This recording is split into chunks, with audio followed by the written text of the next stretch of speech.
Ayan, shoutout sa inyong lahat. At andito na naman tayong muli, pangalawang upload reaction video natin dito sa ating munting channel, Hayat's Mix Vlog. At ayan, nakikita ninyo sa ating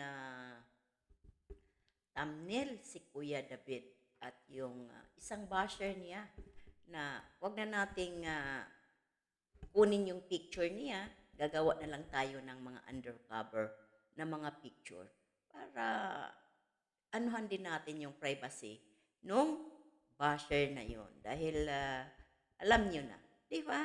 Pero bago ang lahat, tayo ay mag-shoutout muna sa founder ng Kalingap na walang iba kundi ang ating Kuya Bal Santos Matubang at ang anak niyang Nako naman. Alam na natin yon, di ba?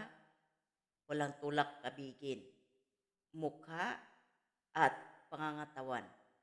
Talagang, di ba, na walang iba kundi si Kalinga Prab. At ang ina ni Kalinga Prab na walang iba kundi si Ate Edna Vlogs. At ayan, at shoutout na rin sa ating mga kasamahan dyan sa Kalingap Strikers at kilala na ninyo kami kung sino-sino kami. Kaya shoutout sa inyo at maraming salamat talaga sa inyo mga supporters na andyan kayo palagi nakasuporta sa mag-ama sa Kalingap.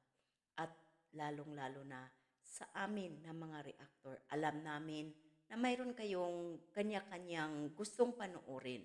Pero opinion ninyo yun. Pero ang pinaka-bottom line doon ay andyan kayo nakasuporta sa Kalingap mismo, sa mag-ama.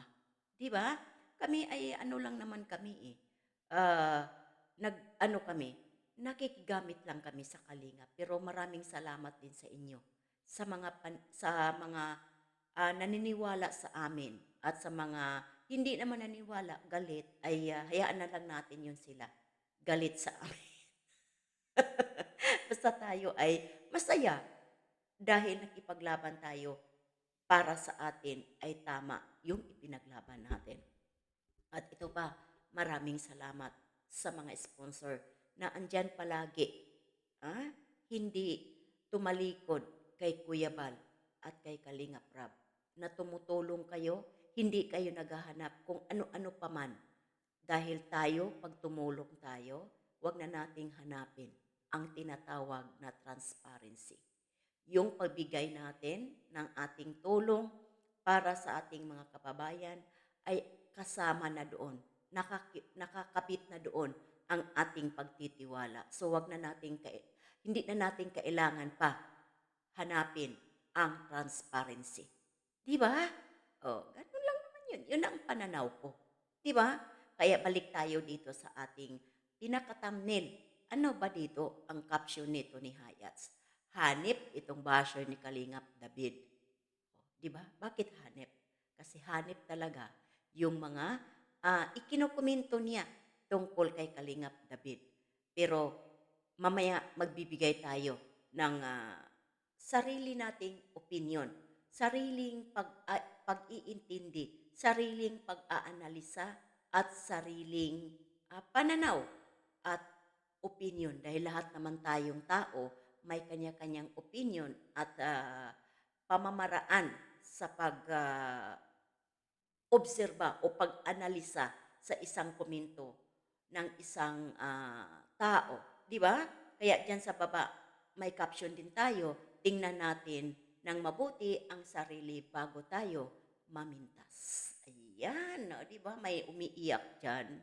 Kasi nga, masakit din naman yung sinasabi nito nung babae na ito. Kaya basahin natin at magbigay tayo ng sarili nating opinion.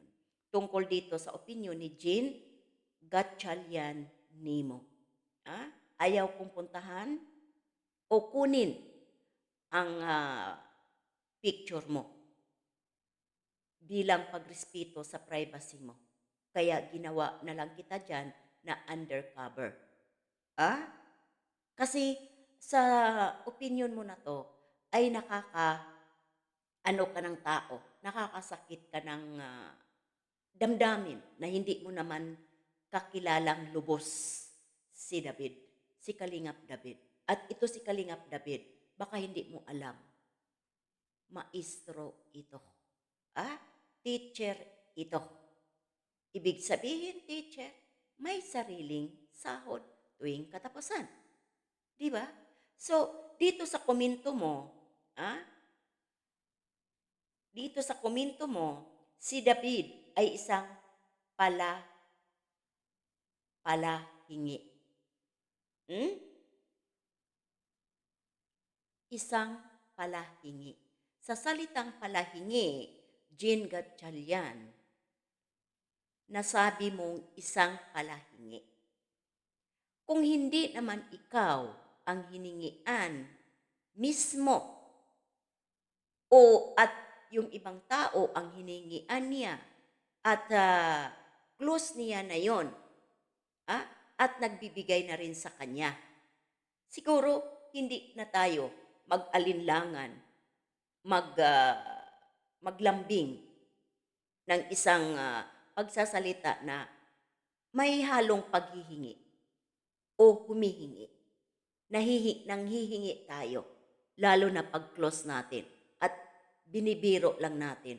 Ngayon, may napanood ka kay Kalingap David na may hiningian. Hindi mo alam kung close na sila doon. At hindi mo rin alam. Baka nagbibiro lang siya doon sa persona na yon. Pero ginawa mong katotohanan. Dahil bakit ko nasabing ginawa mong katotohanan? Dahil ikinukomento mo. Tulad dito na sinabi mong palahingi. Huwag naman tayong masyadong judgmental sa isang tao, lalo na kung yung tao naman ay may monthly salary sa trabaho niyang permanente. Huwag tayong masyadong judgmental. Lalo na kung tayo naman ay wala tayong trabaho at yun ang ginagawa natin. Di ba, Jean? Jean Gatchalian? Huwag tayong masyado. Huwag tayong masyadong judgmental sa ating kapwa. Dahil baka tayo ay nagawa din natin yung manghingi sa kapwa. Di ba? At ito pa, sa isa mong komento. Sabi mo, Jean Gatchalian Nimo, kung si David na lang ang natitirang lalaki sa dait, magmadre ka na lang, Carla. Bakit? Hindi ba karapat-dapat ding mahalin si David kung sakaling may ibang babaeng magkagusto sa kanya? Bakit kay Carla mo dinidikit? Bakit kay Carla mo dinidikit si Kalingap David? At sinasabi mo, kung si David naman lang ang natitirang lalaki sa dait, magmadre na lang. Bakit? Ano bang ugali na mayroon si Kalingap David na sinabihan mo ang isang Carla Bells na magmadre na lang siya? Bakit si David? Hindi kumplito?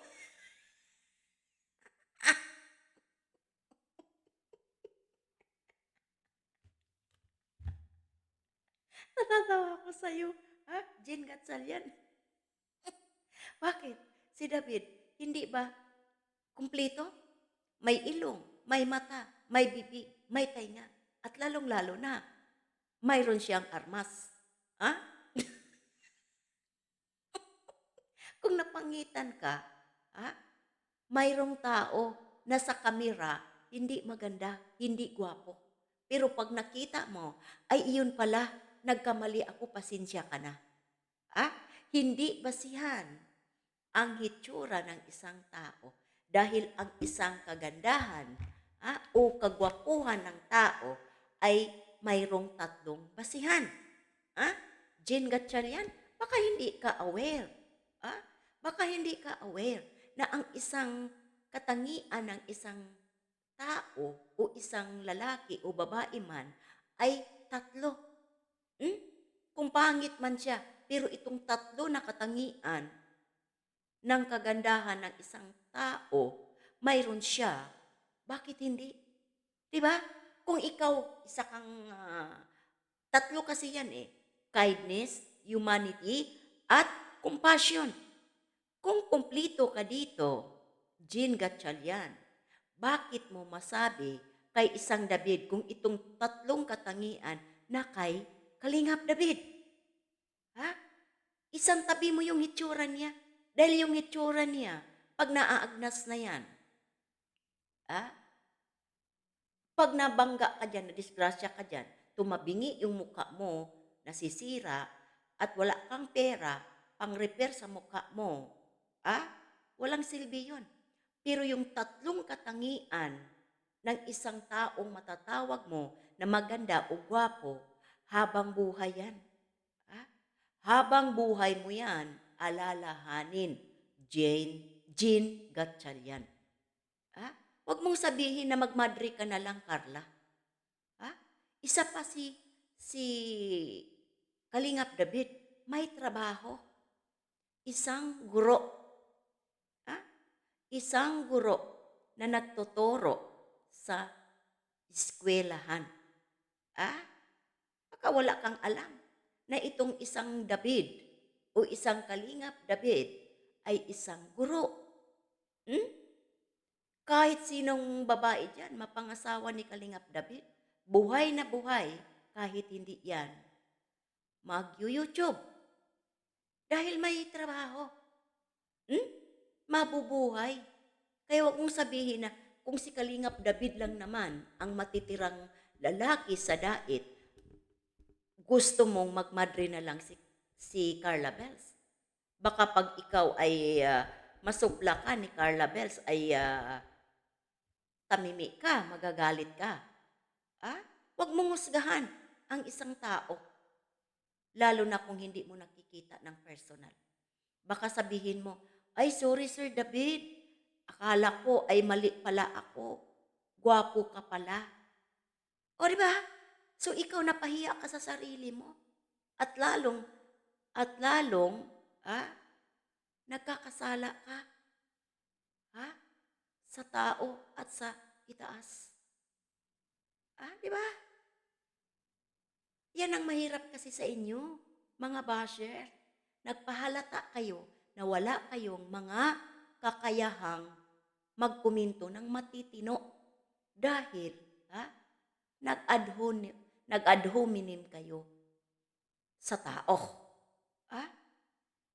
Yan ang mga ano ninyo mga utak ninyo hindi nakapag-isip ng mabuti na tamang-tama na kung gusto mong pumuna sa tao, unahin mo na babase doon sa kwento. Hindi, wag mong atakihin sa personal na anyo ng tao. Dahil nagpapakita ka lang ng kahinaan ng utak mo. Di ba? Jane Gatchalian, Nimo? Siguro ay tingnan mo din ang sarili mo. Tingnan mo din ang sarili mo. Kung karapat-dapat ka bang maminta sa kapwa. Kung lalo na kung ikaw mayroon ka ring kapintasan, mayroon tayong kapintasan sa ating sarili. Diba? Huwag tayong masyadong mamintas personal attack sa tao dahil hindi natin gusto. Di ba? Kaya ikaw, Jean, umayos ka. Dahil pag ikaw ay nabalikan, sigurado ay manggalaiti ka sa galit. At ito pa isa, kami na nagre-reaction, hindi namin hina-highlight. Sorry, pasensya kayo. Hindi namin hina-highlight ang isang issue o isang sitwasyon, kundi ipinamulat. Nagbigay kami ng opinyon namin na sa tingin namin ay tama, na yung kinukomento ninyo ay may nakita kaming mali. Itinama, hindi ina-highlight. Kaya pasensya kayo sa mga nagsasalita ng kaming mga reaktor, hina-highlight. At sasabihin niyong for views kami. Nandoon na tayo, given na yun. Kaya umayos kayo sa pagkukuminto na naaakma doon sa tinatakel ng host. Hindi yung mga below the belt. Dahil pag nakita nga namin reaksyonan namin. At siyempre, kikita kami. Lalo na yung mga komento ninyo na hindi maganda. Maraming magagalit sa inyo at manonood sa amin.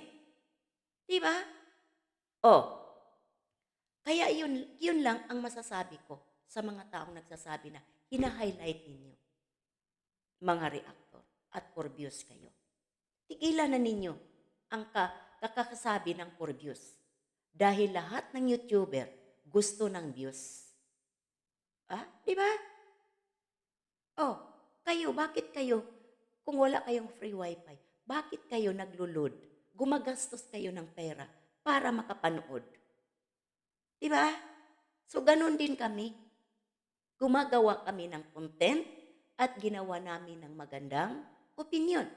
Kung hindi naman kagandahan ang mga komento ninyo, magbigay kami ng